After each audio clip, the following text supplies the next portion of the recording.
Remember, in a dual world, it takes some time to get used to the dual patterns of reality and to find wholeness.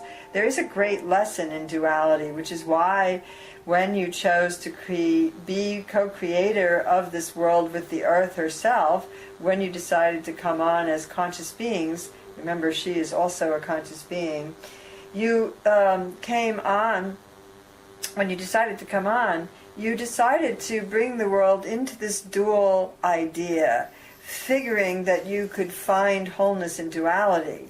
So it's almost like a game, and it might not feel like a game to you right now, but when you were playful, when you were spirit, when you were like the energy of a bubbling brook and the zephyrs moving on a breeze, playful and full of joy, you had a sense of adventure, and that sense of adventure wanted to experience bits and pieces of yourself in new ways. You took it all apart to bring it back together.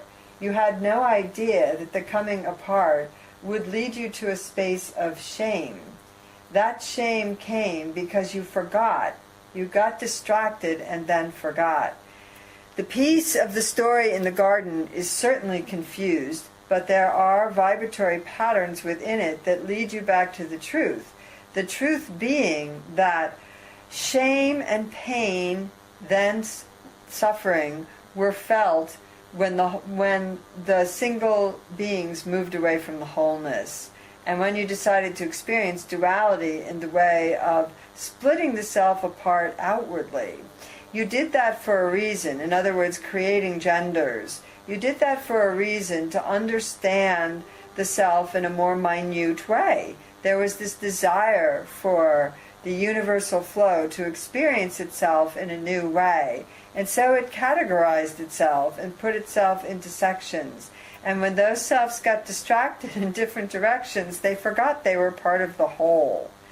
You are family with me. I am family with you. You are family with brothers and sisters in the stars, in the galaxies.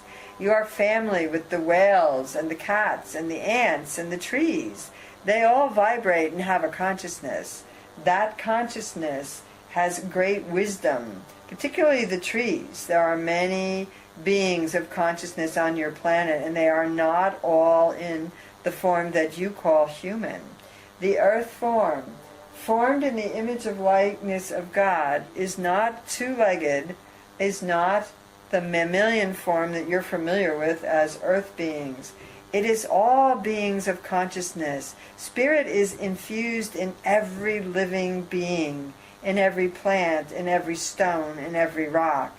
And when you remember that and recognize your kinship with all living beings, and when you love everything about your family, about your kinship, then wholeness happens. And so many of you sensitive beings who have come to the planet to be ones that hold the light, to bring us all back to wholeness, many of you remember deeply within your soul vibration and your cell vibration the wholeness, and you have gone through accepting pain, bringing it into your life in a new way, to have a consciousness of wholeness, to release attachments, to let go of wrongs, to open the heart to forgiveness and compassion.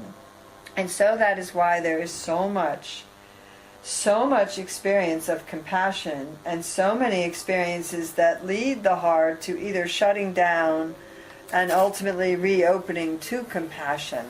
Yes, indeed, there are still things in your earth, in your world, that actions by others that you look at and you judge and you shun and you cringe away from.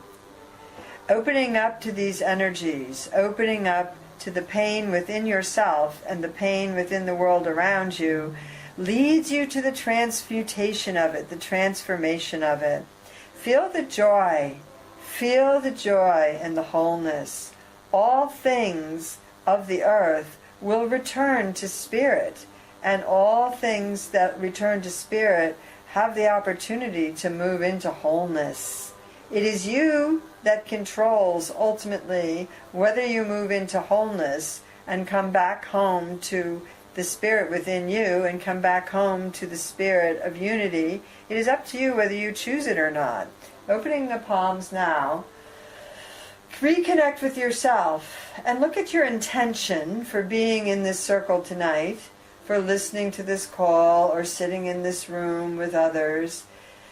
Check your intention now. Breathe it in and connect to that intention. I am Saint Germain, guardian of the violet flame.